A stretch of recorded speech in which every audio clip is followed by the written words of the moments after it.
دوري الأبطال الأوروبي رأينا فيه الصربيين يخطفون إذن الهدف بنفسه المرمى وأخذوه إلى قرية كرواتيا ووضعوه في ساحته.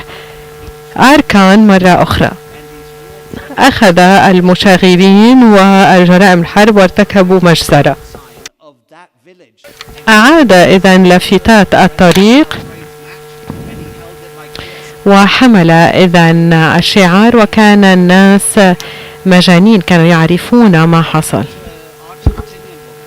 لقد التقيت امرأة أرجنتينية تعرضت للتعذيب خلال كأس العالم 78 خلال الدكتاتورية. تم تعذيبها في الأكاديمية العسكرية بوجه النهر، وكانت الأرجنتين تلعب إذن مبارياتها في ذلك الملعب الذي كان مقابله يجري تعذيب المعارضين ويعذبونهم، يربطون أيديهم، وكانوا يسمعون الهتافات ويناقشون المباريات مع معذبيهم. في العام 76 تشيكوسلوفاكيا ضمن الاتحاد السوفيتي، وتم تسجيل هدف الفوز البانينكا ولم يركله بقوة، ودخلت الكرة إلى المرمى ولم يثمن السوفيات ذلك، لأن الفردية لم تكن الفلسفة الأهم لدى السوفيات، بل الجهود الجماعية هي ما ركزوا عليها. في العام 98 فرنسا كانت تخسر 1-0 في نصف نهائي كأس العالم، في كأس العالم الذي تستضيفه هي. من ثم تقدم هذا الشخص الذي سجل هدف التعادل، ومن ثم سجل هدف الفوز أورتيغا وتورام تفضلا. الهدفان الوحيدان اللذان سجلهما ويليام تورام لفرنسا في نصف نهائي كأس العالم، هذا الحركة تورام، فتشوا عن ذلك على يوتيوب. ستيفن أورتيغا وليليان تورام صديقان، ستيفن أستاذ مساعد في جامعة سيمنز، وليليان تورام معروف. أولا أود أن أشكر منظمي هذا المؤتمر، كانت هذه تجربة مميزة.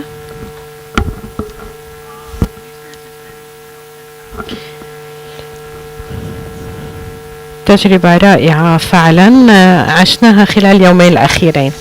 وقبل أن أسأل ليليان تورام عن شيء ما،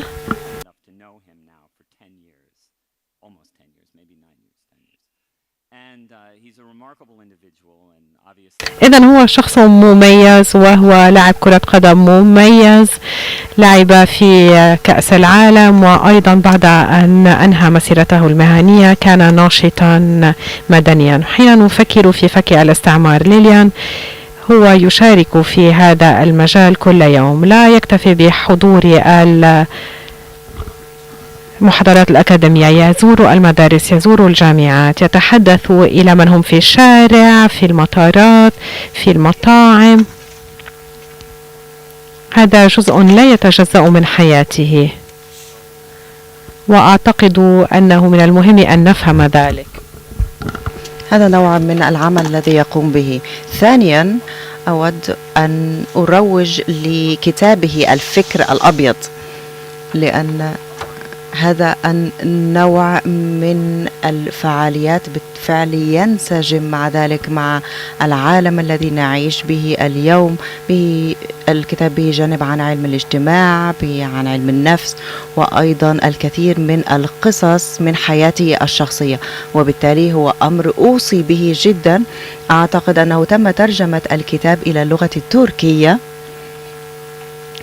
أو يتم ترجمته، وهو متاح باللغة الإنجليزية بالإضافة إلى عدد آخر من اللغات.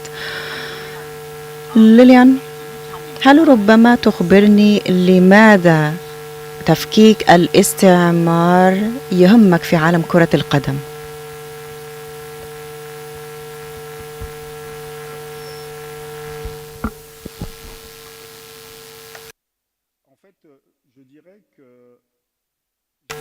عفوا الإجابة باللغة الفرنسية. Parce que moi je suis né sur une petite île, la Guadeloupe, et je suis arrivé à l'âge de 9 ans dans la région parisienne. Et je dis très souvent que je suis devenu noir à l'âge de 9 ans. Et donc j'ai été confronté à l'histoire du racisme à l'âge de 9 ans. Et voilà pourquoi en fait je me suis intéressé à ces sujets, parce qu'autour de moi, par exemple, ma maman ne savait pas me dire pourquoi les enfants m'avaient insulté de sale noir dans cette classe. Et en m'éduquant à travers les livres, les rencontres, j'ai compris que c'était lié effectivement à l'histoire de la colonisation, à l'histoire de l'esclavage, et que nous voulions ou non, aujourd'hui, nous sommes le fruit de cette histoire. Et très souvent, on ne se pose pas la question pourquoi je dis ce que je dis, pourquoi je pense ce que je pense. Et en règle générale, on dit ce qu'on pense selon l'histoire qu'on nous a racontée. Et très souvent, on ne rappelle pas que les colonisations dont nous parlons aujourd'hui sont liées à une idéologie, et cette idéologie est le suprémacisme blanc. Et donc je pense que c'est très intéressant en tant que personne découvrant qu'il est noir, découvrant qu'être noir dans cette histoire coloniale, c'est être vu comme quelqu'un d'inférieur. Et donc ça veut dire que par la force des choses, j'ai dû m'intéresser à ce sujet et me défendre de cette vision très négative que les personnes un peu partout dans le monde peuvent avoir des personnes noires.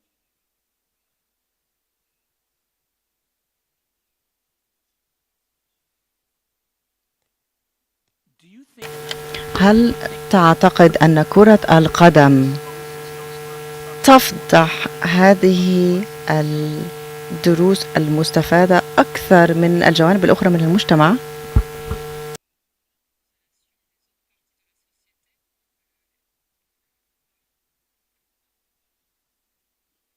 Moi, je pense que lorsque on analyse le football, en fait, ça raconte l'histoire de la société, ça raconte l'histoire du monde. Ça peut même raconter effectivement l'histoire de la colonisation. Ça raconte aussi, comme je vous dis, le suprémacisme blanc.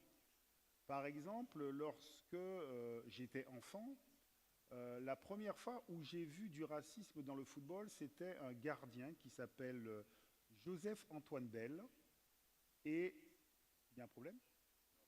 No problème? Ok. Il y avait un gardien qui s'appelait Joseph-Antoine Bell et qui jouait dans l'équipe de Bordeaux. Et il jouait contre Marseille. Et on lui avait lancé des bananes sur le terrain. Et donc, après l'interview, après le match, il faisait des interviews, il dénonçait le racisme. Et moi, j'étais enfant devant la télé et j'étais extrêmement blessé. Parce qu'en fait, lorsqu'on insulte une personne noire, il faut savoir que toutes les personnes noires sont blessées. Et donc, effectivement, après coup, moi-même, je suis devenu professionnel. Lorsque j'étais professionnel, notamment en Italie, en fait, il y avait des supporters qui faisaient le bruit du singe lorsqu'on touchait la balle. Et par exemple, après le match, quand je disais à mes coéquipiers, mais c'est pas possible, il faut dénoncer. Et mes coéquipiers disaient, non, mais Lilian, c'est pas grave, laisse tomber. Ou par exemple, je disais à mes dirigeants, non, mais il faut dénoncer le racisme. Les dirigeants eux-mêmes me disaient, non, mais Lilian, c'est pas grave. Et là, en fait, j'ai compris à quel point il y a beaucoup de personnes blanches qui ne se rendent pas compte de la violence du racisme. Et je trouve que ces personnes blanches qui ne comprennent pas la violence du racisme sont plus dangereuses même que les racistes. Parce qu'en fait, ils ne comprennent pas qu'ils sont en train de dire que les choses peuvent continuer. Et donc le foot, effectivement, raconte totalement cette violence du racisme. D'ailleurs, si vous faites attention, vous allez voir que la grande majorité des personnes qui subissent le racisme dans le football, ce sont les personnes de couleur noire. Et très souvent, la comparaison est faite avec des singes. Mais c'est parce qu'on oublie qu'effectivement, même en France, dans les écoles, on apprenait effectivement qu'il y avait une supposée race supérieure, qui était la race blanche, et une race inférieure, qui était la race noire. Et avant les personnes noires, effectivement, il y avait les singes. Et encore une fois, le racisme qu'on trouve dans le football n'est qu'à l'image du racisme qui existe dans la société. Par exemple, j'en suis sûr que si on analyse le racisme, par exemple en Turquie, on va voir qu'effectivement, plus votre couleur de peau est foncée, plus vous risquez d'être discriminé, plus vous risquez d'être humilié. Mais c'est l'histoire du racisme, c'est l'histoire du suprémacisme blanc.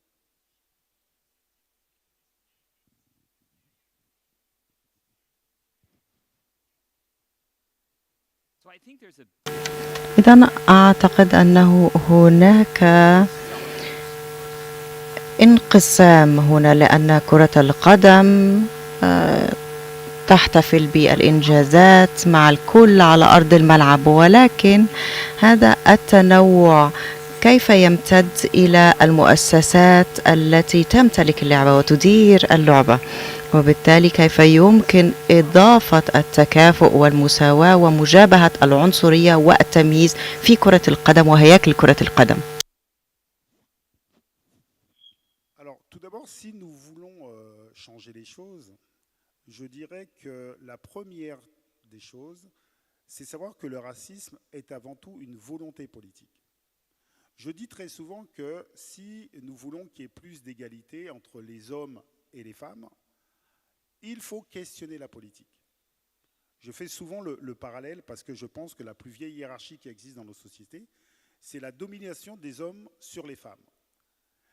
Et cette hiérarchie selon de la couleur de la peau, c'est exactement la même chose. Donc ça veut dire que politiquement, nous devons défendre des politiques de solidarité, d'égalité. Et donc ça veut dire que si on défend des politiques au niveau national, ça va retomber sur les fédérations. Ça va permettre aussi de libérer la parole. Parce que très souvent, on a du mal à combattre le racisme dans le football parce que les personnes qui pourraient subir le racisme ont une peur de dire les choses. Parce que très souvent, lorsque vous dites les choses, ça peut se retourner contre vous. D'ailleurs, par exemple, lorsque vous allez regarder un match de foot, essayez d'observer lorsqu'il y a un problème de racisme. Souvent, il y a un joueur noir qui dénonce quelque chose, qui s'énerve sur le terrain. Et souvent, il y a l'arbitre qui arrive et qui dit « calme-toi, calme-toi ». Le joueur noir étant violenté ne se calme pas. Il reçoit un carton jaune. Et très souvent, ça peut arriver où il prend carton rouge. Ça veut dire qu'il sort du terrain. Et donc, en fait, tant qu'on n'a pas compris qu'effectivement, c'est à travers des débats politiques, une volonté politique qu'on peut changer les choses, ben on pourra toujours discuter lorsqu'il y a un problème de racisme, de le dénoncer, mais les choses ne vont pas avancer. Et effectivement aussi, il faut que les personnes qui subissent le racisme, en fait, travaillent pour aussi arriver dans les institutions. C'est exactement la même chose pour les femmes. C'est-à-dire qu'il faut qu'elles arrivent dans les institutions pour qu'il y ait une diversité de pensée. Et à partir du moment où il y aura une diversité de pensée, les choses vont s'améliorer probablement.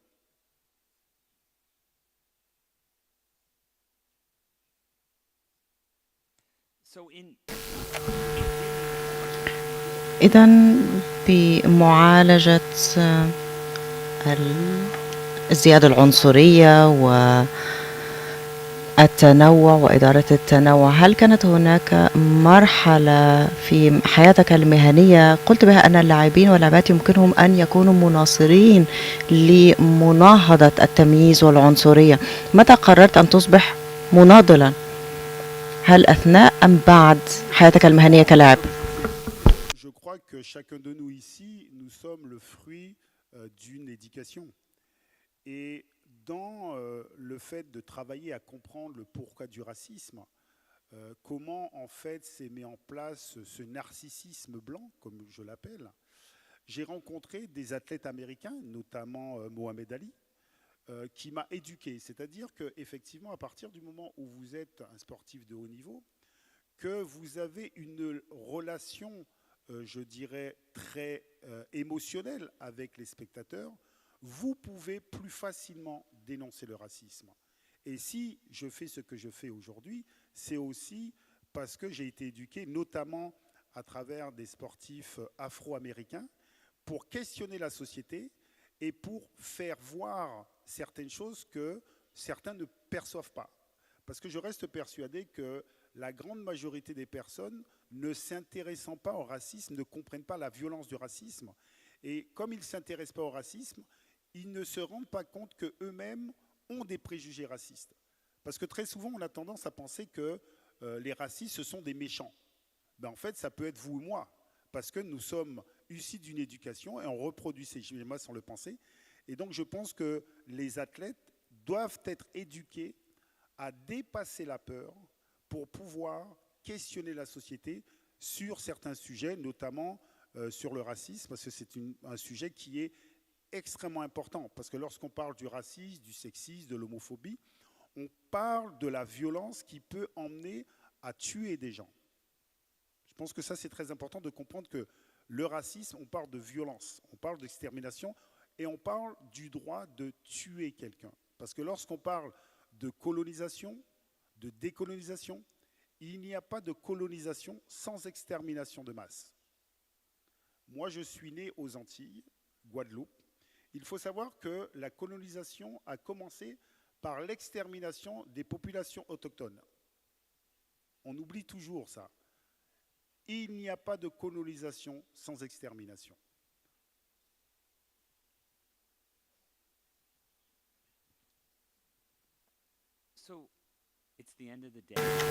إذا ننهي الآن فعاليات هذا اليوم، وأعتقد أننا كلنا لدينا شعور بأننا نحتاج إلى نفحة من الأمل لكي نمضي قدما. فهل تستطيع أن تقول لنا ما الذي تراه أو ما الذي تعتقده حاليا يبعث الأمل؟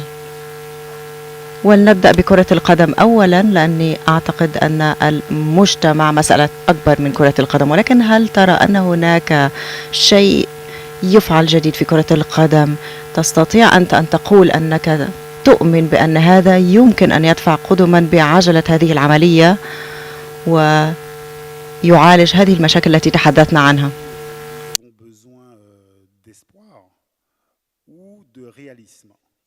Je pense que nous devons prendre conscience que chacun de nous ici, nous faisons partie du problème comme nous faisons partie des solutions. Et il faut savoir que l'égalité ne se donne pas, elle se gagne.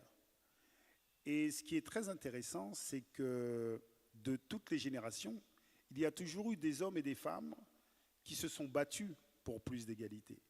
Et donc l'idée, c'est à savoir, par exemple, combien d'entre nous, dans cette salle, nous allons nous battre pour l'égalité.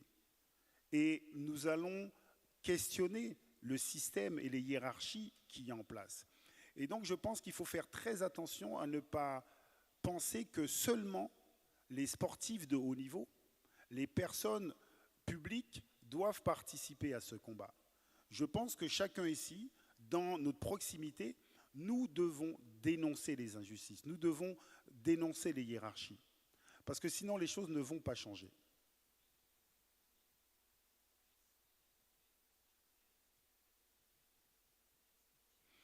Et les choses ne changent pas parce qu'en règle générale, on a du mal à se regarder soi-même, on a du mal à critiquer son propre pays. Par exemple, moi, quand je prends la parole en France, il y a des personnes qui vont me dire que je n'aime pas la France. Mais moi, je pense que c'est le contraire. C'est-à-dire que si je prends la parole pour qu'il y ait plus d'égalité, pour qu'on puisse regarder l'histoire coloniale française, c'est parce que j'aime mon pays. J'ai joué au foot en Italie, c'est exactement la même chose. Parfois, certaines personnes vous disent que vous critiquez le pays où vous jouez. Non, vous ne critiquez pas le pays. Vous voulez que ce pays accède à beaucoup plus d'égalité. Et je pense que nous devons sortir dans une forme d'hypocrisie. Par exemple, je suis persuadé que si je discute très rapidement avec des personnes qui habitent en Turquie, peut-être qu'ils vont me dire que leur pays, il n'y a pas de racisme. En fait, je pense que c'est ça le danger. Le danger, c'est être dans une certaine forme d'hypocrisie et ne pas voir la violence du racisme. Et j'espère que dans le futur, il y aura de plus en plus de personnes qui vont questionner leur identité avant tout en tant qu'être humain. Parce que le problème du racisme, c'est que très souvent, on va figer des identités aux autres selon leur religion, selon leur couleur de peau, selon leur origine. Et je reste persuadé que si nous avons une éducation où on se positionne avant tout comme être humain, ce serait beaucoup plus facile. Donc je crois dans ce futur-là. Mais encore une fois, ce futur-là, c'est une volonté politique.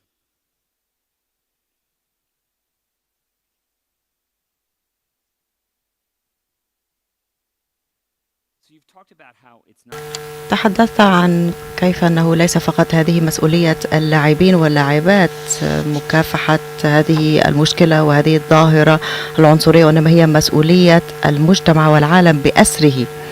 وبالتالي فهل تحدثنا أكثر قليلا عن الشراكات التي رأيتها؟ أنت عملت مع الأكاديميين والأكاديميات ومع الكثير من الأشخاص، لأن روح هذا المؤتمر هو الجمع فيما بين أفراد من جهات متعددة من خلفيات متعددة. بالتالي بحكم خبرتك ما الذي تريد رؤية المزيد منه في المستقبل؟ ما هي التعاونات التي تريد أن تراها للمستقبل؟ Aux informations que chacun de nous pouvons avoir pour réfléchir différemment. Donc par exemple, moi, depuis la fin de ma carrière, j'ai créé une fondation. Pourquoi? Pour être en contact avec les intellectuels qui travaillent sur le sujet de la colonisation, de la décolonisation, des rapports de domination selon le genre, selon la sexualité. Parce que je pense que chacun de nous ici, nous ne pouvons réfléchir qu'à travers les informations que nous avons. Et donc l'idée, c'est d'enrichir ces informations pour penser différemment.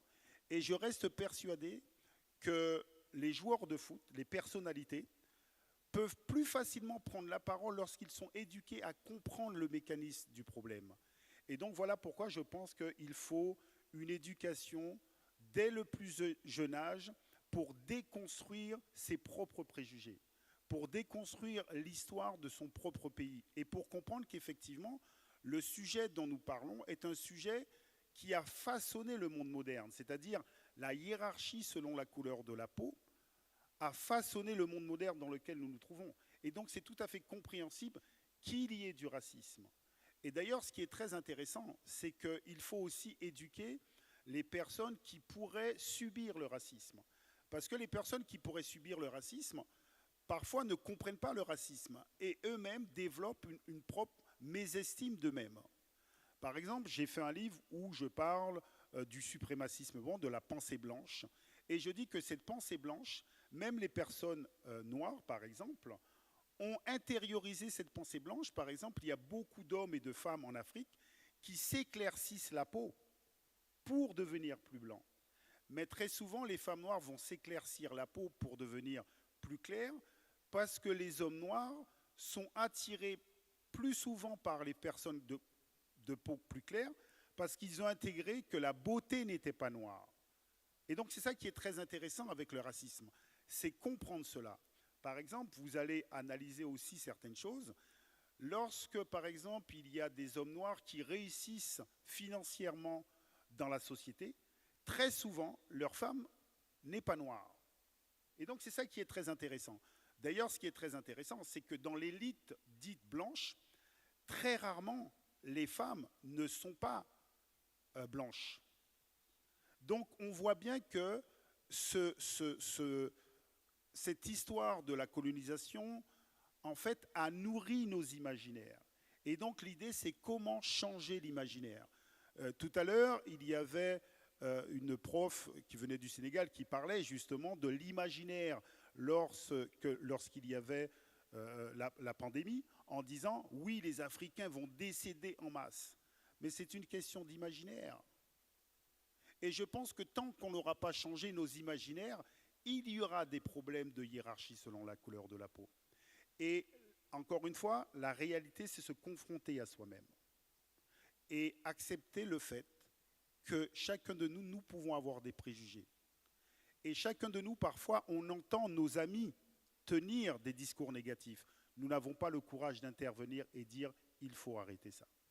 Donc je crois que c'est vraiment une question d'éducation pour essayer de faire en sorte de trouver demain des jeunes qui vont vouloir changer les sociétés et changer, bien évidemment, en mieux.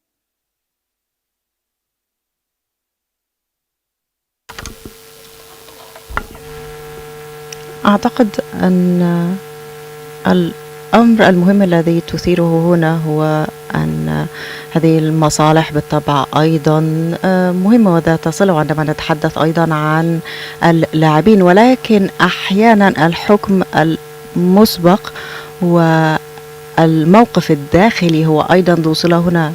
ما الذي نريد أن نقوله للعالم؟ وبالتالي وكلنا لدينا هذه الأفكار المسبقة والمعتقدات المسبقة عن كيفية عمل أو كيفية سير الأمور بالعالم والتحيزات المختلفة.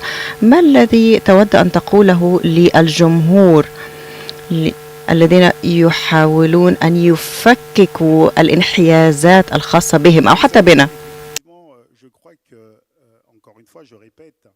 Très souvent, on ne questionne pas. On ne se dit pas pourquoi je pense ce que je pense, pourquoi je dis ce que je dis.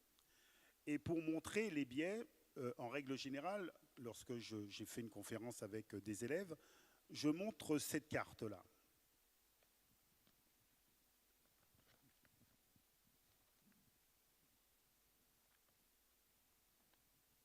Est-ce que vous voyez la carte? Elle est? Ah, ok. En fait, vous savez, quand je montre cette carte, les élèves me disent que la carte est à l'envers. Et donc, je questionne les enfants, je leur disais, bah, écoutez, est-ce que vous avez déjà vu un ballon de foot? Ils me disent oui. J'ai dit, est-ce qu'on peut dire qu'un ballon de foot est à l'envers? Non. Parce que le ballon de foot, c'est rond. En fait, la Terre étant ronde, on peut la regarder dans n'importe quelle direction. Mais très souvent, on a tendance à regarder la carte du monde en fait, dans une seule direction, et on finit par croire qu'effectivement, par exemple, l'Europe est au centre. Mais on ne se rend pas compte que sur les cartes traditionnelles que nous connaissons, en fait, l'Europe est au centre, l'Europe est agrandie, c'est-à-dire ce n'est pas les vraies proportions selon les continents.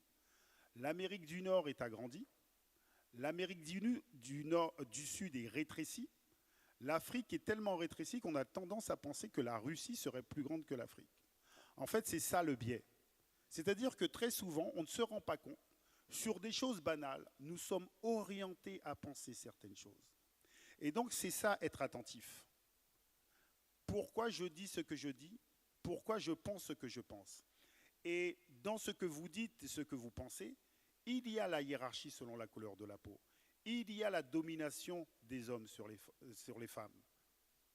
Il y a effectivement l'idée que la supériorité, c'est d'aller dans cette direction. Et comme je vous ai dit, n'oubliez jamais que, si vous le vouliez ou non, nous sommes issus d'un monde qui s'est construit sur le suprémacisme blanc. Et peu importe où vous allez, les personnes vues comme blanches ou blancs se pensent supérieures, on les voit comme supérieures, et ils pensent que c'est leur façon de faire qui est la plus juste. C'est ça la réalité. Et si on n'a pas conscience de cela, on ne peut pas changer les choses. Et les ex-pays dominants, donc ceux qui étaient des colons, restent dans l'idée qu'ils sont supérieurs et que leur façon de faire ou de dire est la meilleure et qu'eux détiennent la vérité. Et c'est pour cela que je dis très souvent, en fait, l'histoire de la colonisation a construit un narcissisme blanc. Et en fait, il faut questionner ce narcissisme blanc. Vous savez pourquoi il faut questionner ce narcissisme blanc? Parce qu'il faut se rappeler de l'histoire de Narcisse. Parce qu'il finit noyé. Il finit par se noyer. Il finit par se tuer. Il finit par se suicider. Et je pense qu'effectivement, parler de colonisation, de décolonisation, pour moi, c'est extrêmement important. Parce que lorsqu'on parle de colonisation et que vous valorisez les colonisations, ça veut dire que vous êtes dans une valorisation de la culture ou des cultures qui légitiment la mort, qui légitiment la violence. Et je pense qu'il est temps que peut-être que nous puissions valoriser la vie. Et valoriser la vie, c'est effectivement arrêter de faire des hiérarchies en pensant qu'il y ait des gens qu'on peut exterminer. Donc vous voyez qu'il y a beaucoup de travail à faire. Et c'est pour cela que je suis très heureux, par exemple, d'être ici aujourd'hui. Parce que si nous sommes ici aujourd'hui, c'est pour essayer de construire une société meilleure demain. Et on ne peut pas construire une société meilleure demain si chacun de nous ne savons pas notre histoire. Et je reste persuadé que pour grandir en tant qu'être humain, c'est avoir la capacité de se regarder dans un miroir et affronter ce que nous sommes vraiment. Et donc voilà pourquoi je pense qu'il est très important d'essayer de faire en sorte que les pays ex-colons, d'accord, puissent accepter leur histoire et comprendre qu'effectivement, il est temps d'avoir beaucoup plus d'humilité. Voilà. Moi, je crois beaucoup à l'humilité. L'humilité permet d'aller à la rencontre de l'autre avec beaucoup de facilité et avec beaucoup plus de bienveillance. Voilà.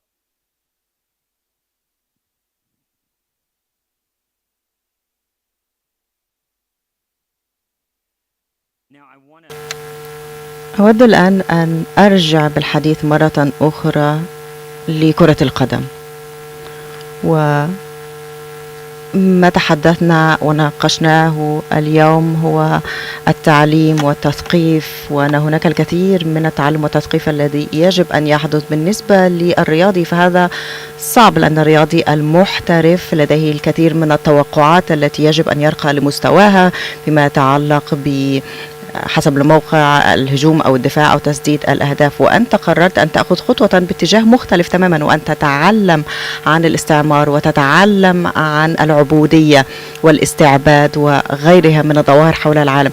ولكن كيف تقوم بتسديد المشورة أو إسداء المشورة للرياضيين والرياضيات حول العالم؟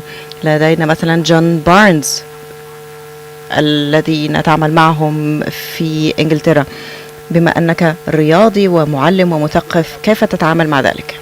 Vous êtes un enfant, vous êtes un adolescent, vous allez à l'école, vous lisez des livres.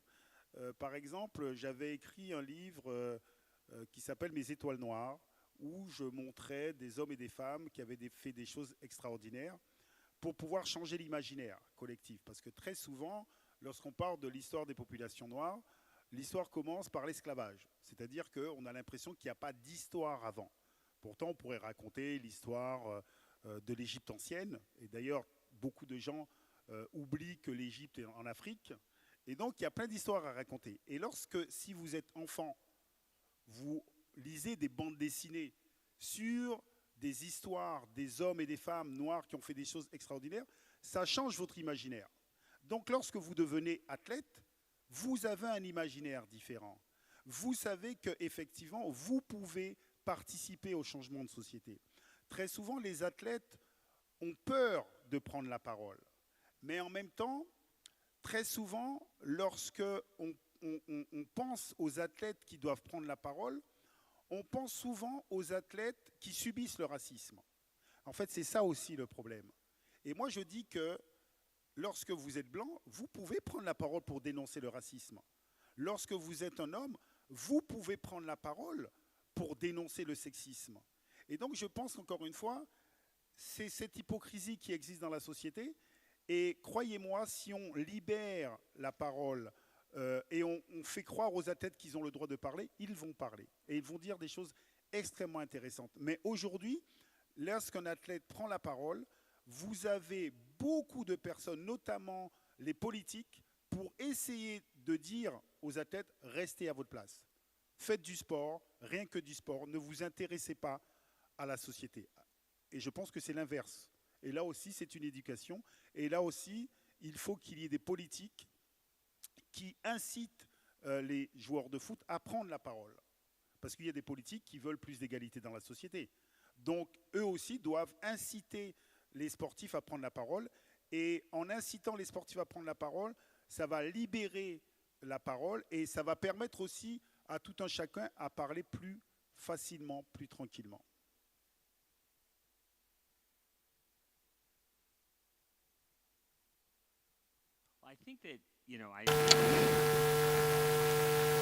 علينا أن نصل إلى ختام هذه الجلسة قريبا، ولكن مرة أخرى بما أننا حدثنا أننا نحتاج أننا نوقف هذه السردية، وربما إن استطعنا أن نأخذ سؤالين من الجمهور، ربما هنا يمكنك طبعا أن تسألي بالفرنسية، لا مشكلة. نحتاج ربما إلى ميكروفون.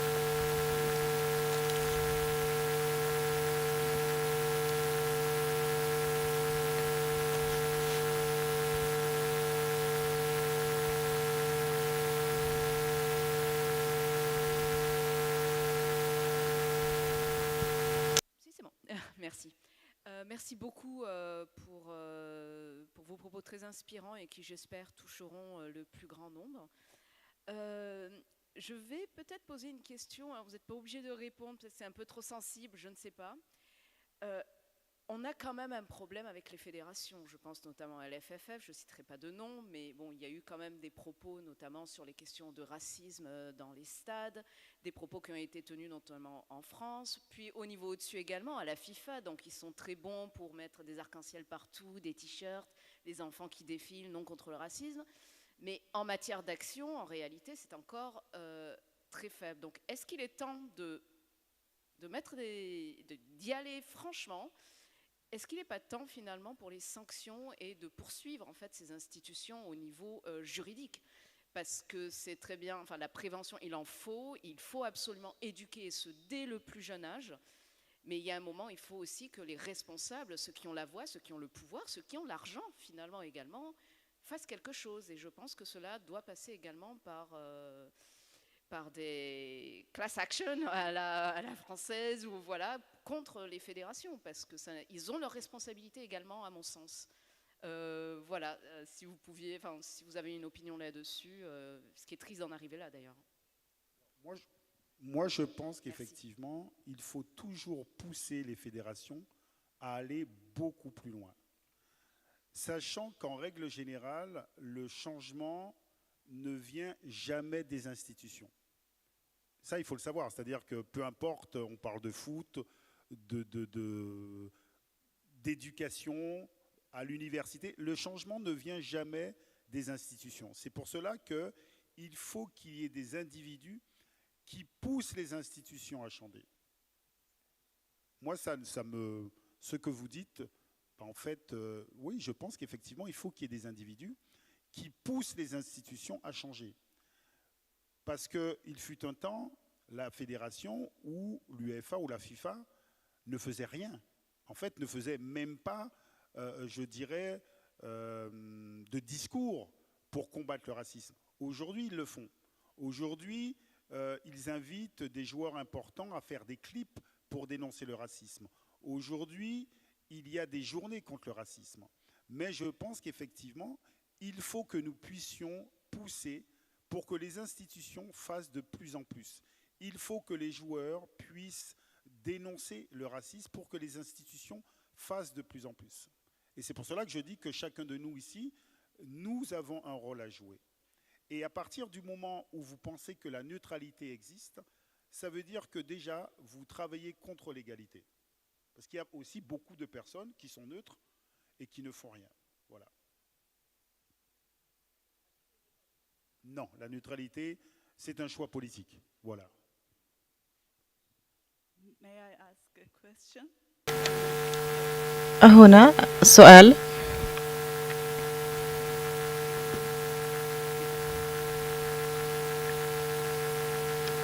بداية أنا سعيدة جدا ويشرفني أن نراك هنا في اسطنبول، وأنا للاعب كرة قدم، وبالتالي أود أن أسألك عن حافزك بالنسبة لأحد لديه طفلين يلعبان كرة القدم، وما هو الأمر الأصعب، أن تكون لاعب كرة قدم في عالم به التمييز، أم أن تكون أب للاعبين صغيرين في هذا العصر الذي به الكثير من التمييز؟ شكرا لك.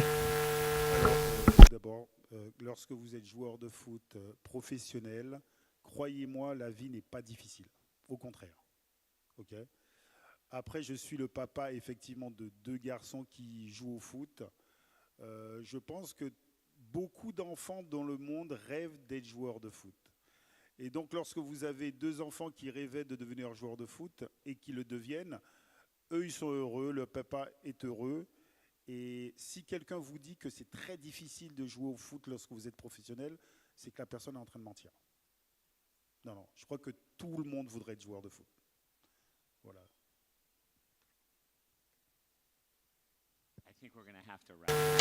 علينا الآن أن ننهي هذه الجلسة. شكرا جزيلا للجميع على الحضور، وأتمنى أن الجلسة أعجبتكم وأنكم تشعرون أنكم الآن قادرين وقادرات على الاستمرار بهذا العمل. شكرا جزيلا أيضا لليليان على هذا العمل الذي لا ينتهي بعد 6 أشهر أو 6 أعوام، ولكن هو عمل مستمر يوما تلو الآخر. شكرا جزيلا على المثابرة. شكرا لكم ولكن.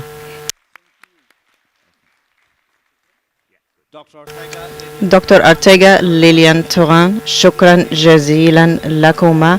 ليليان، يبدو أنك سقراط هذا العصر. لا أتحدث عن سقراط القديم، عفوا، ليس لدينا وقت للأسئلة. كان هناك سقراطيس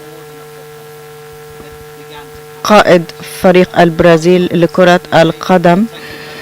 هو كان يدخن وكان يلعب بطريقة مميزة جدا. شكرا جزيلا ليليان على الانضمام إلينا، كان من دواعي سرورنا.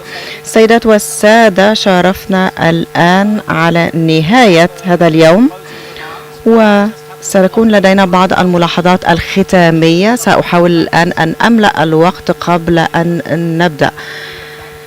قصة هذه السيدة في الأرجنتين التي تحدثت عنها في 87، كانت الأرجنتين تحت الدكتاتورية عسكرية، واستخدمت كأس العالم كنوع لتنفيذ الضغط للدكتاتورية. هذه الدكتاتورية التي قتلت أكثر من 40,000 نسمة أثناء الحرب القذرة والجريليا السوسيا، وبالتالي كان هناك تعذيب لأفراد وغيرها. عفوا،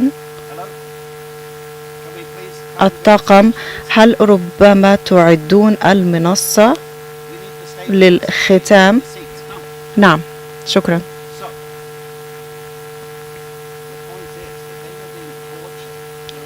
وبالتالي هؤلاء الأشخاص كانوا يعذبون نهارا ويتحدثون مع من يعذبهم ليلا عن كرة القدم وعن إحراز الأهداف، وكانوا يعيشون تجربة كرة القدم مع معذبيهم. وبالتالي خورغي إدواردو فيديلا، والذي كان هو رئيس سجن التعذيب هذا،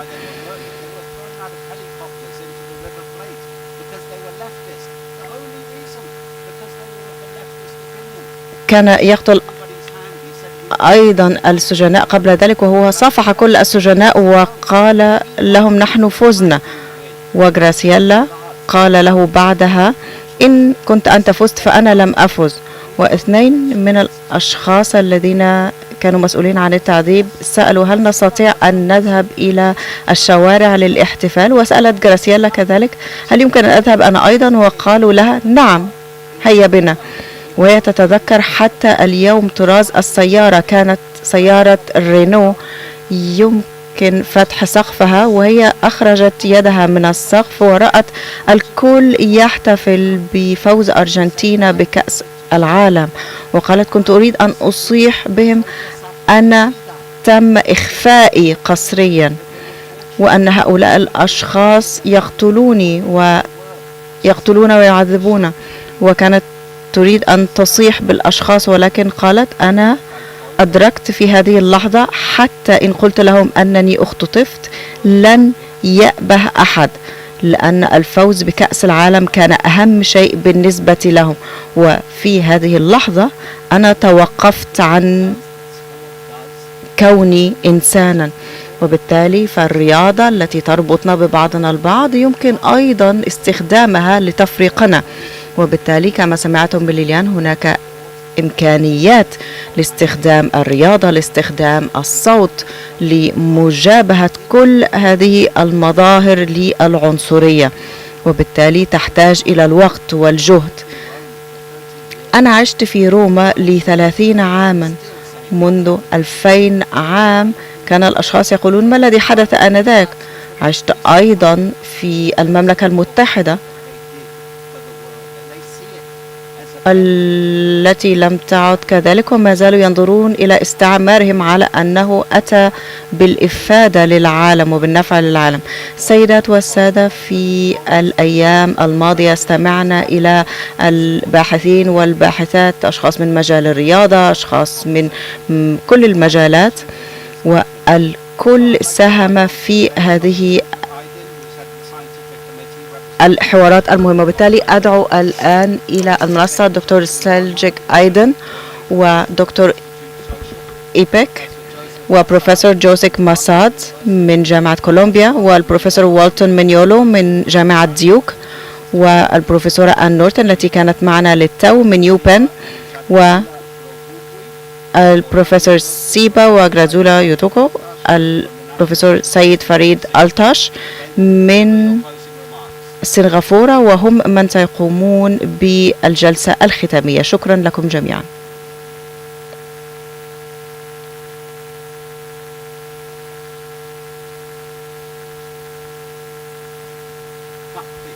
تفضل.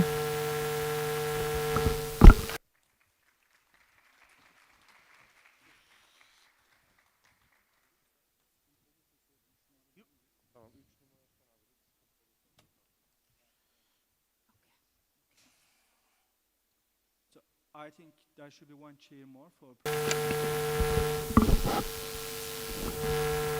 ربما كرسي إضافي للأستاذ مينولو. إذن الحضور الكرام والزملاء والزميلات وكل من ساهم في هذا المنتدى في اليومين المنصرمين، نحن وصلنا إلى ختام هذه الفعالية التي روجت للنقاشات ذات الصلة بتفكيك الاستعمار، وبالتالي نصل الآن إلى الختام. والآن نتحدث مع أعضاء اللجنة عن مجريات هذين اليومين. بالتالي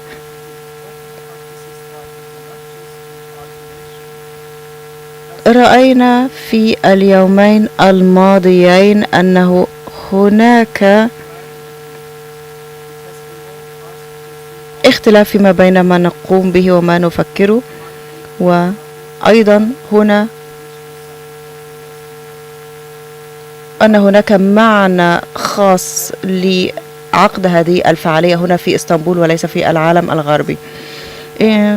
الاستعمار بمعناه الكلاسيكي انتهى، ولكن الاستعمارية ما زالت مستمرة، والقوة الاستعمارية القائمة على العنصرية والاحتكار الفكري ما زالت مستمرة.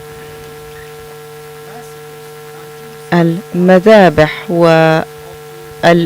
والإبادات هي العاقبة التي نراها جراء هذه النزعات الاستعمارية المستمرة.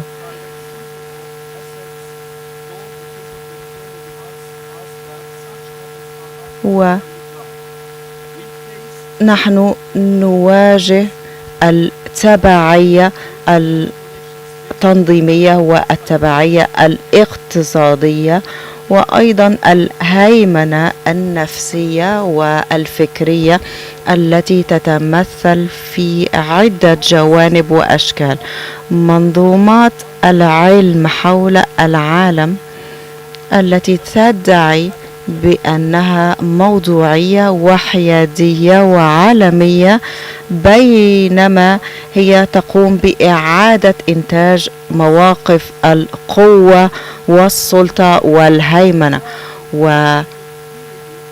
التدرج الهرمي المعرفي الذي يستمر في رضوخه للنزعات الاستعمارية ما زال يؤثر على السياسات، وبالتالي فالإمكانيات البديلة الفكرية يتم تجاهلها في الوقت الحالي. نحن نحاول هنا أن نسلب مصداقية أنه لا يمكن إنتاج المعرفة بطريقة متساوية. اليوم نرى أن الاستعمارية تستمر ليست فقط في الجغرافيات ولكن أيضا في الحيز الرقمي، وهي تعيد إنتاج هياكل الهيمنة مرة أخرى، وبالتالي فالذاكرة والخيال يتعرضان لهذه العقبات، وهي أزمة دولية إنسانية لا يمكن أن نوقف في ظلها الإبادة الجماعية. هناك بعض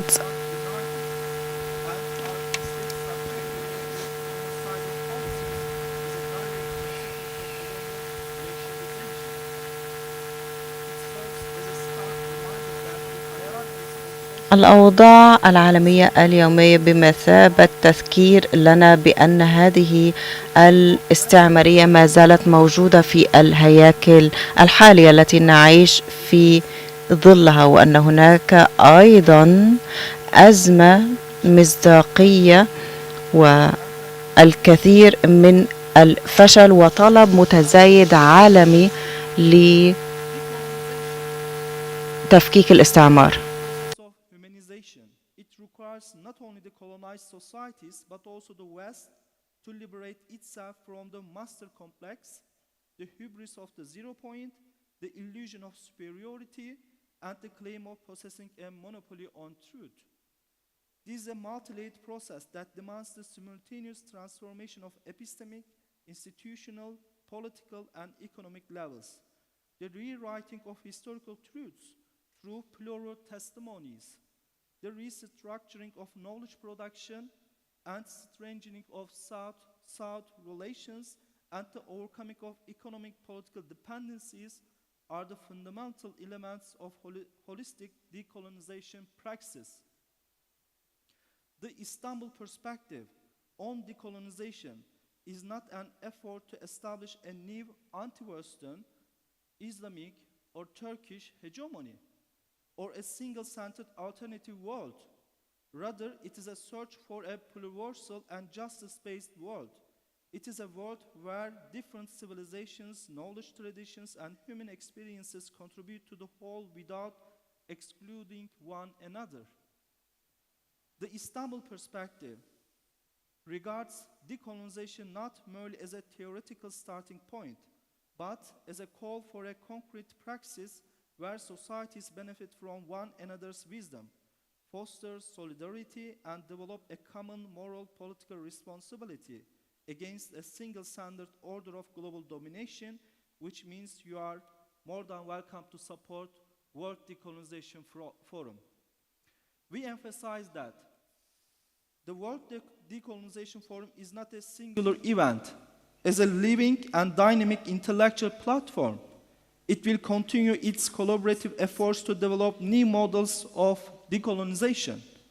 We invite everyone who seeks to free their minds to become part of this forum.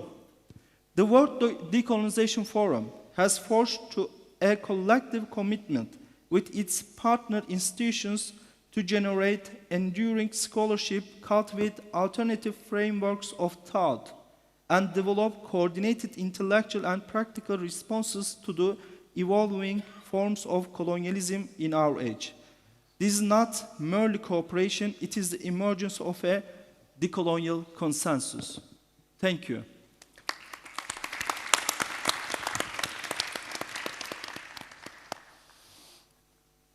Decolonization Forum, as I mentioned, collaborated with 15 different institutions all over the world, from Africa to Latin America, Russia, East Asia, China, including many countries and different type of institutions, universities, think tanks, and through these collaborations, and at the same time, we have more than 40 scientific committee members who contributed to this forum through our academic conferences as well. And today, we also welcome to our distinguished scientific committee members to highlight their perspective on the Decolonization Forum. First of all, I want to give a floor with Professor Sibegorogoye and your perspective on the Decolonization Forum. Thank you very much. I really want to thank the hospitality of the people here. I trust that I'm speaking on behalf of all of us here, that the young people who have been our guides and etc. have been fantastic, the camera people have been wonderful, and etc. I think the highlight for me being here is the idea of many voices, which doesn't have to mean that there are no fundamental truth in life, and that they are not facts that we can establish. But the fact of many voices is interesting to me because I get to tell my story too. My story as an African is that we had anti-colonialism, we had colonialism, and etc., and that what we call today decolonial started for me long before today. But I'm glad that the tradition is now being sustained, because at some point people thought that after decolonization, then we didn't have to worry. And what I like about this forum is that, of course, the world, a lot of things changed, some other things did not change. And in Africa, you can see in the streets that today people are yearning for, in Francophone Africa in particular, our relationship to France has been fraught. I'm not going to be long, but I want to start tell you about a man called Ouezem Coulibaly, who was an African in the French Parliament. In the French Parliament, he was debating a French parliamentarian, and he quoted Diderot. He said, il n'y a de plus odieux que d'avoir des esclaves et les appeler hommes libres. And the president of parliament decided that it be stricken from the record because he did not say it the way Diderot intended it. Right? And then somebody went to the question of truth and told him that Descartes said, and he said to the person, Descartes n'avait pas toujours raison. Descartes was not always right. He said, Diderot peut-être, Diderot maybe. Because he was quoting Diderot because to reprise something Africans say about hypocrisy, double language around power, and etc. So anti-colonialism fundamentally was not just about changing the politics, it was changing our archives, our canons, how we think about the world. It was profoundly decolonial. It was to our knowledge systems and etc. Which is why I wrote a book called Beyond Eurocentrism and Anarchy, and it was about 4 African intellectuals. So we need to obviously, and that's why I like the spirit of this forum here, that the West, and I'm putting that quotation mark, told themselves a lie, and we believed it. And I think that our presence here tells us we have to not believe the story anymore. I used to tell my student who asked me about why are you so critical of the Enlightenment and different aspects you'd like it. I said my teacher, Mary Layoun, who was Lebanese, once told me, Mary Layoun, that the Enlightenment for us brown people is Europe having a flashlight. It can see where it's going, but the rest of us are blinded by the flashlight because in our eyes. And that's what European systems of thought did to us. It gave them the path to conquer us, but in the process put the flashlight on our eyes and we couldn't see where we are going. And I think that's really, and so at this forum I've seen some of that being expressed in many ways. I like the idea that there are multiple truths and multiple voices, but what is more important that we are establishing our contribution to science and knowledge. Today I'm, for instance, writing an essay that is tracing some institutional movement in West Africa all the way from the Abbasid to Andalusia, from Andalusia to Timbuktu, with the travels of Sufis and etc., etc. The world has been connected more than Europe wanted to allow, and we have to reclaim the world for ourselves. Thank you. And I'm glad I'm here. Professor Massad, we are really honored to have you because your stance in the, let's say, the Western academic institutions and your support of Palestinian cause, and you are always indeed very much correcting us when we are using different terms, but thank you very much, and the floor is yours. Thank you for inviting me. I'm honored to be here. I guess one of the, what this conference reminds me of course, are the ongoing efforts to resist world imperialism, racial capitalism, which we saw in the 20th century manifest first with the Russian Revolution of 1917, and the idea of a kind of colonial coalition or an anti-colonial coalition by the colonized that the Third International first set up.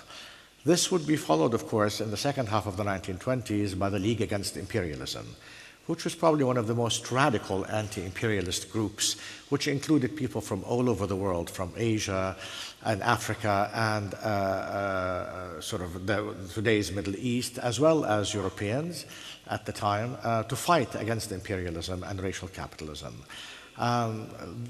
A lot of these organizations, of course, fell through, were defeated ultimately. By the time we get to the rise of Nazism and fascism, they were defeated, but yet there was a rise of new kinds of organizations. Perhaps not as radical initially or even subsequently, but nonetheless an attempt at a coalition by the world's colonized against colonialism. So we've spoken, I think, in different sessions about the Afro-Asian conference in Bandung and the attempt to bring that about a huge coalition of African and Asian countries.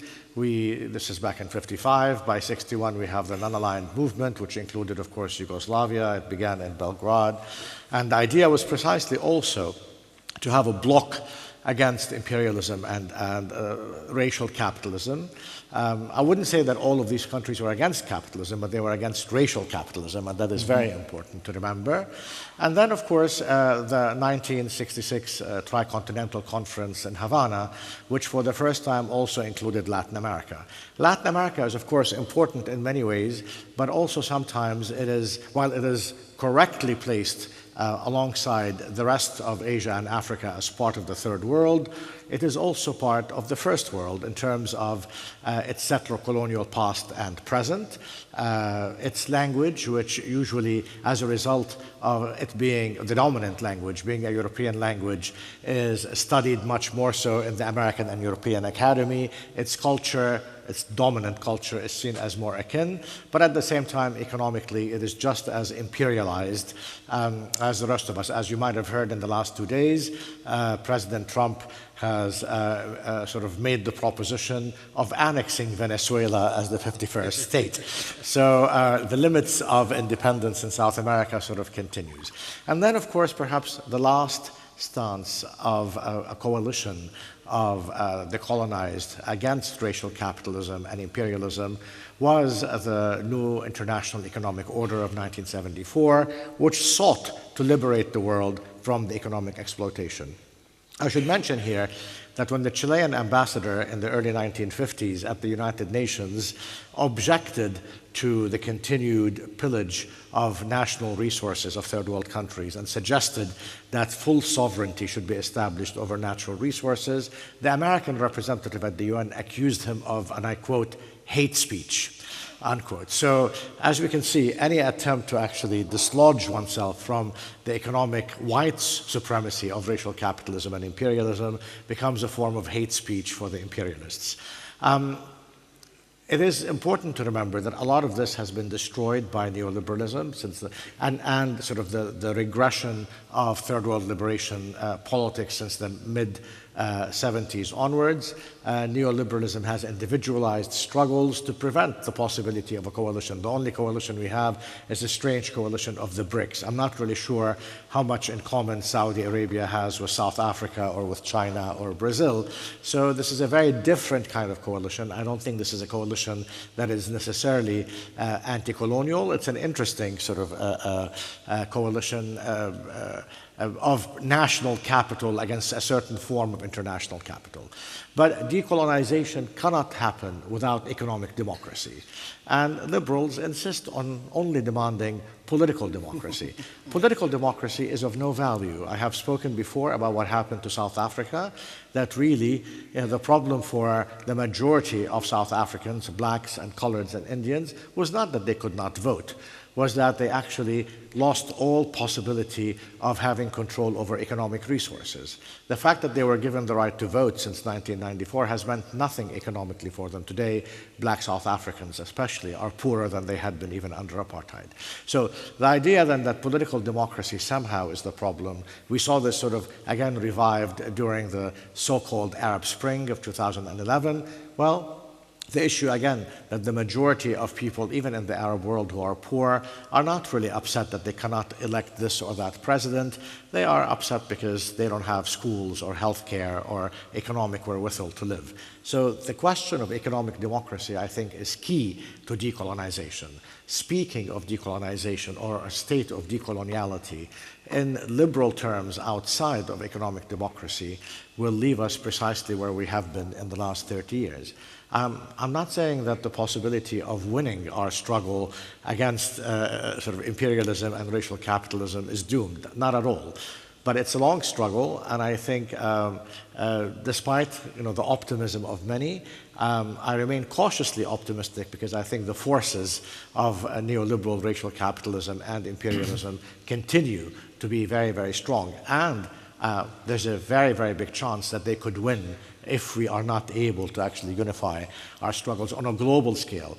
And even for the case of Palestine, with which I am often identified, I don't think the Palestinians can be liberated without a global struggle for the transformation of our globe. It is not about the Palestinian bourgeoisie, for example, taking over some independent nation state to actually rule it. That would not advance much in terms of the Palestinian rights. We've seen what the Palestinian business class has been able to do in terms of collaborating with Israel, and many of them also with Arab governments who are antithetical to Palestinian interests. So the issue is not, I think, a kind of political independence and a change of the guards by bringing in sort of the economic elite of the Palestinians to rule, but rather a struggle for decolonization that always, always has economic democracy at its heart. And I'll stop here. Thank you, Professor. Thank you.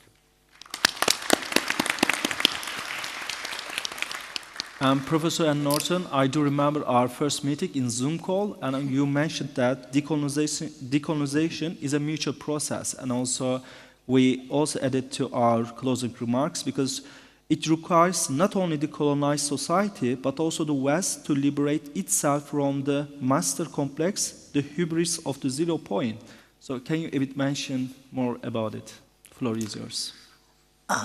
Yes, and it's an honor and a pleasure to be with you. I had not planned to quote the Quran, and so I may get it not incorrectly, but I keep thinking of the verse, tribes and nations I have created you, that you can learn from one another.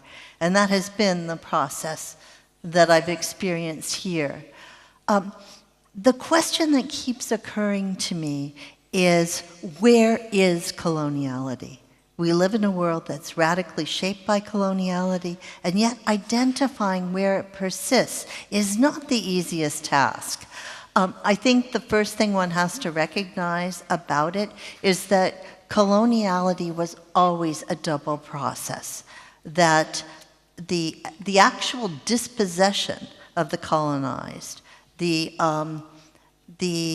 imposition of imperial ideas, imperial systems, particularly imperial systems of law and property, was a process that was accomplished in part by the dispossession of populations in the metropole, of the poor, of minorities, of dissenters, who were then exported as the shock troops of empire. And what's fascinating to me is they knew it. They knew they were both being exploited and the agents of exploitation. And that tells us how much of this persists and where it persists in the West, in the metropolitan countries, in the former and present empires. the existing hierarchies of the poor, of minorities, of tribal groups, these persist, and they mirror what happens geopolitically and are bound up in that process. So the process of decolonization is not simply one that happens in former colonies or in the less developed world, although I'm never quite sure of what that means, less developed how. It's a process that has to go on simultaneously. But one of the things I've noticed increasingly is the point that Joseph makes, that economic exploitation is in many ways the persistence of colonization. I mean, it's not, first of all, we are all in the grip of racial capitalism, and if that capitalism were to magically deracialize itself, we would be only slightly better off. So that process is absolutely essential. Global emancipation. It also shows itself in the domination of the mind. It is important, in fact, it is indeed vital, that some people can eat while other people cannot. It is important and vital that some people live while others, notably people in Khasa, die. But it is also important to watch the way in which these sins, these causes are constructed for us in stories and narratives in our minds, and particularly in the press.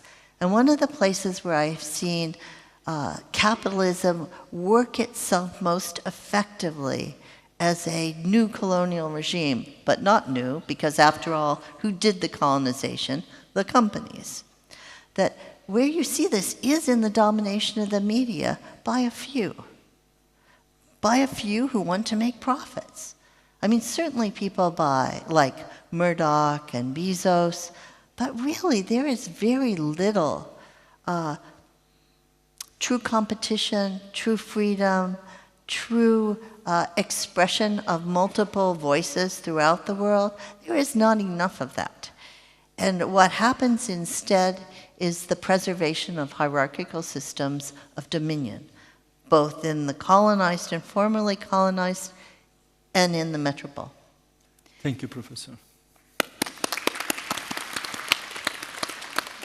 Our next speaker, Professor Said Ferid Al-Attas, and we were together in Indonesia just because it was the beginning of this conference, this forum, and you contributed that from the beginning to support some of the scholars here in that conference are invited through you as well. And you are always mentioned about captive mind as well, and you see that forum.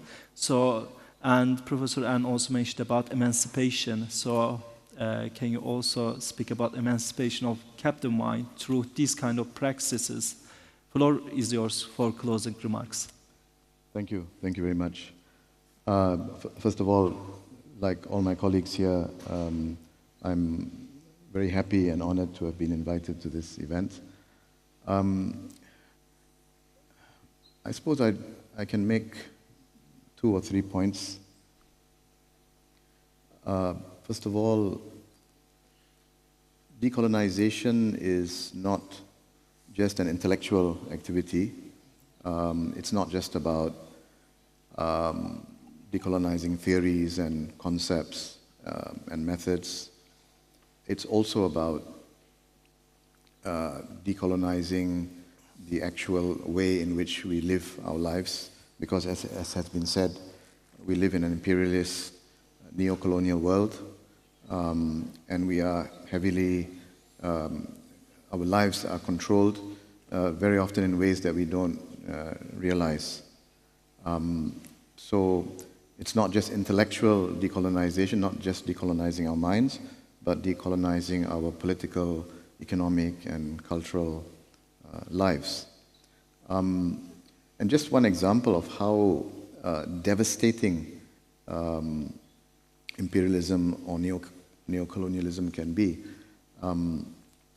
the medical journal, The Lancet, I don't know if I mentioned this before, special issue on economic sanctions was published last year in December, I think. And there was an article about the effect of economic sanctions imposed by the European Union and the United States between 1971 and 2021. 39 million people died as a result of economic sanctions. 39 million people. I think more than the number of people killed in wars during the same period. I mean, it's amazing. And the world just keeps on letting these things happen because the vast majority of countries in the world have no control, have no ability, and perhaps even to some extent no desire to control the actions of a few evil nations, or a few evil governments, better to say that, a few evil governments. So this is the nature of neo-coloniality, and it is something that we need to work towards eradicating. That leads to my second point, that decolonization should not, therefore, be confined to the universities. It should not be confined to academia. And a forum like this, Decolonization Forum, the World Decolonization Forum, I see its role as bringing consciousness about the need for decolonization to, to spheres beyond the university, to the media, to social movements, to NGOs, and maybe most importantly to politicians. So that's why I look forward to there being more of such forums. They can be held on a regular basis. My last point is that anti-colonial struggles are worldwide.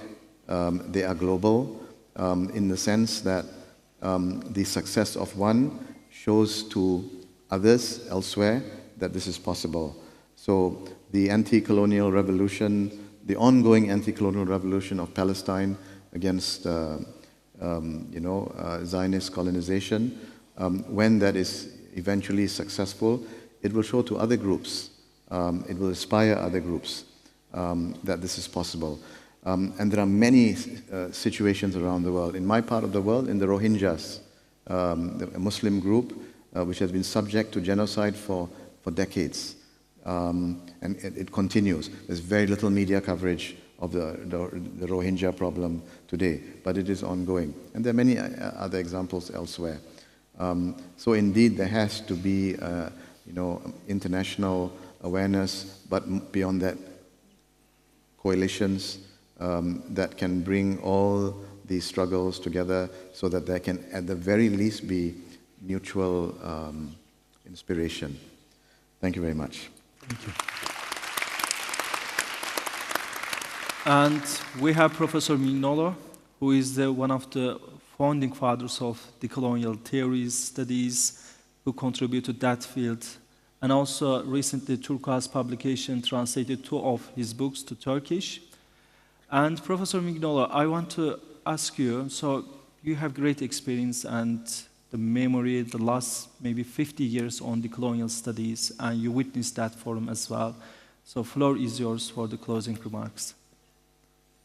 Well, can you hear me? You need the mic. You need the mic? Let me have it. So, so thank you very much.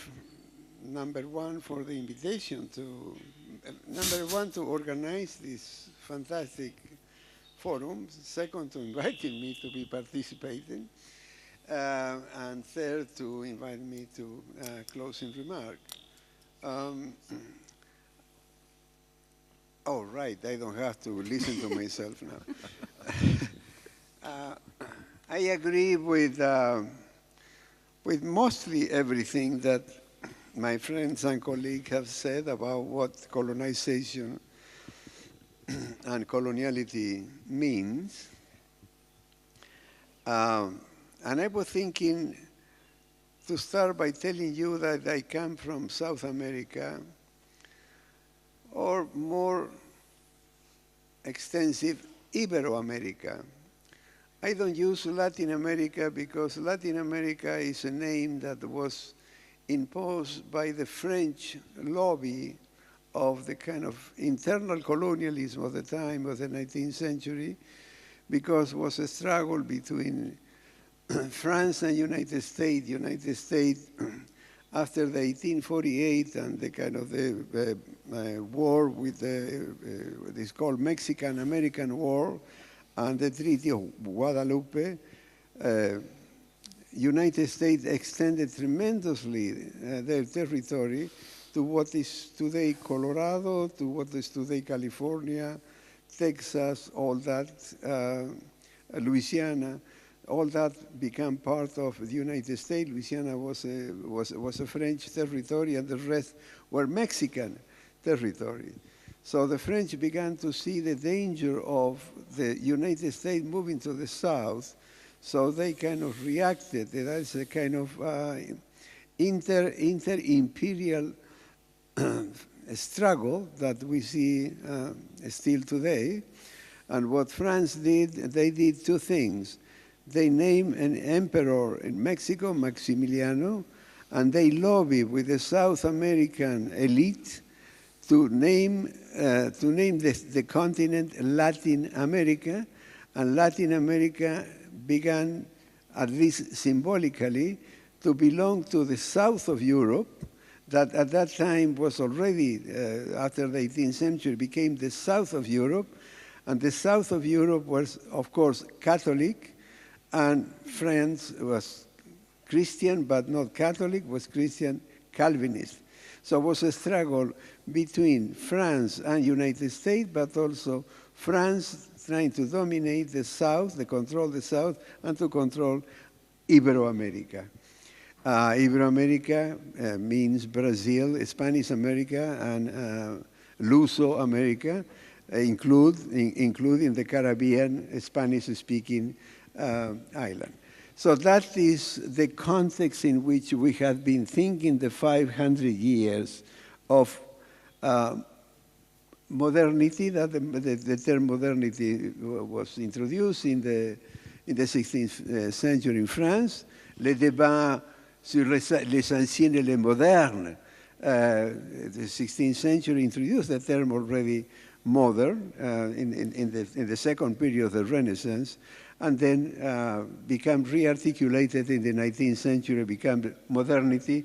And a lot of people now, especially the people who have been colonized by France and England, start from 1650.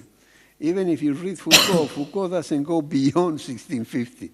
But for us, the beginning is the Renaissance. So I want to make clear that point in relation to what we call decolonial or post-colonial in India, or in the kind of the French and English dominated, colonized territory. So that is the first point, very quickly, a kind of historical scheme. And second, what we have been doing for 30 years, since 34, 35 years, since in 1982, that Aníbal Quijano introduced the concept of coloniality. And coloniality means three things. Coloniality is the darker side of modernity. So modernity is, as I said in the opening, in the initial panel, opening is somebody telling you, we will make you better, and you believe it. And that is mean that colonizing your mind. And colonizing your mind is not just your thought, is the way you are integrated and exploited and controlled politically, economically, and educational. And then here we have a very important instrument of the colonial metric of power, which is the instrument of the colonial will to power, which is the control of knowledge. So decolonizing knowledge doesn't mean just decolonizing the mind. mean decolonizing the knowledge that control the government, that control the economy, that control the subjectivity. And this is where the decolonial struggle today, in different names, is taking place. Because in that domain, the control, the subjectivity, and intersubjective relation is where sexism, racism, and also the separation that the Western created between us and nature. Nature is an object that has to be dominated and controlled, and that is, as Francis Bacon said that at the beginning of the 19th century. And then we have the climate change. Well, what a surprise. What a surprise. I mean, if nature is at our service, so what are you complaining about that we have a climate crisis?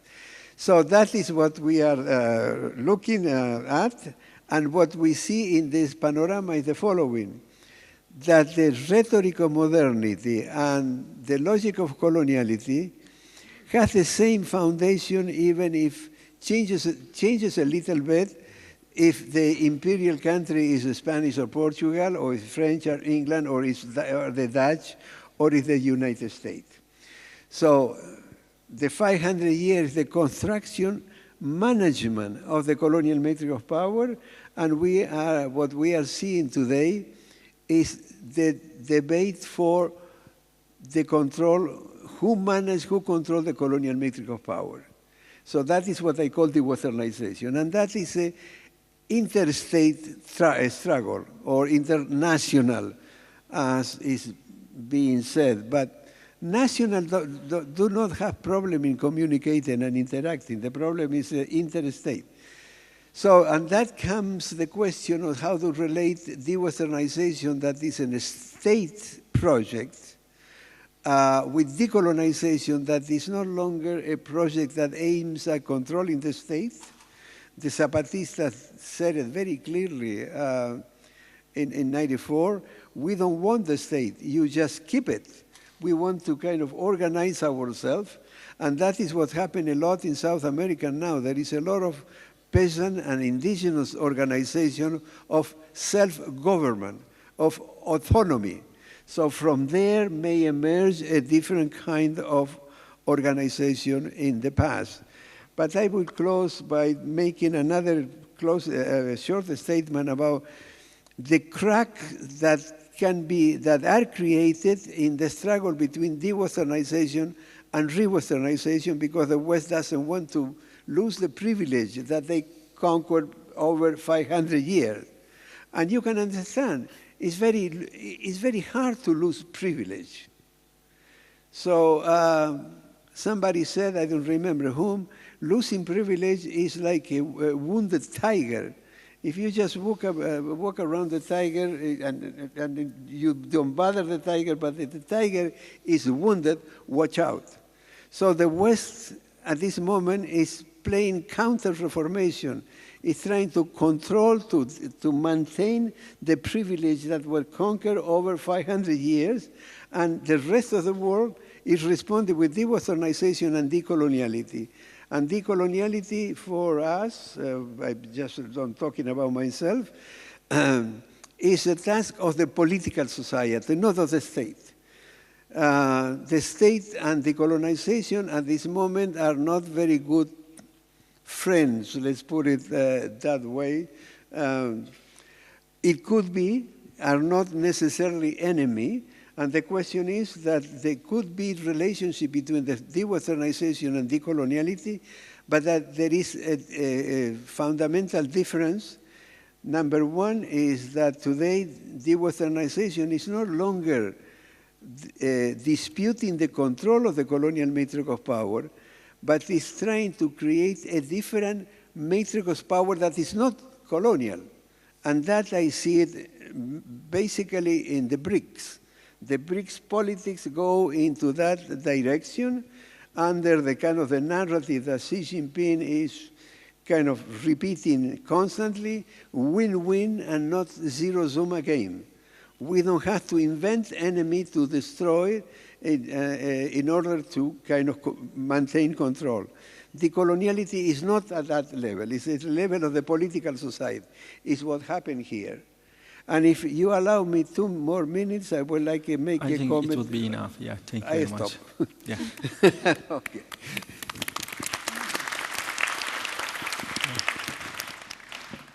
And our last speaker, Dr. İpek Coşkun Armağan, I want to highlight one of the phrases of decolonial studies. It also highlights, we are where we think and where we do. So we are here in Istanbul, and you are the general coordinator of Institute Social, so you are also operating many, let's say, the projects here in Turkey. So floor is yours for closing remarks to remind that perspective. Thank you, Dr. Selçuk. I hope we hosted you well at first. Yeah, I need it. Anyway, I want to assure that, this is not a one-time event. World Decolonization Forum is a call for movement and action. And, for 2 days, we have many discussions, many sessions. We are cleansing our memories, we are cleansing our concepts from the colonial mindset. And we are here witnessing, beginning, I think, a collective search for epistemic justice. And I know we are taking a huge, great responsibility on us. In that sense, I want to underline the importance of, in particular, we want to entrust our distinguished senior scholars, academics here, for cultivating young minds, young academics with intellectually free minds. It is the sense of all this event, I think. And in that sense, I would like to invite all our guests and all our scholars and participants to make some contributions to the World Decolonization Forum as a platform and the idea of Istanbul perspective, because we need to keep this mind awake and keep this mind alive. Thanks to you, and thanks to my great team behind the scene, by the way. I want to get a huge, clap for them. And thank you for your coming, and thank you for your contributions. Thank you. Okay, please stay there, because I think this will be a nice closing shot. It's perfect. On behalf of the World Decolonization Forum, we want to extend our deepest gratitude to the speakers, to the academics, to the moderators, but also to you for engaging in this conversation. Just to reflect and repeat some of what Dr. İpek has said, over the past 2 days, there have been diverse sessions, diverse discussions. Everyone has reflected together on the importance of plurality. The forum is not just an event, but it's the beginning. And it's the beginning of an ongoing platform, as the doctor has said, and it's a growing collective effort. So it's a start, but it'll be more. So thank you for being part of this beginning and for reminding all of us that the world needs more than one story. The motto of the World Decolonization Forum, I suppose we can call it. Thank you. Have a lovely evening, everyone.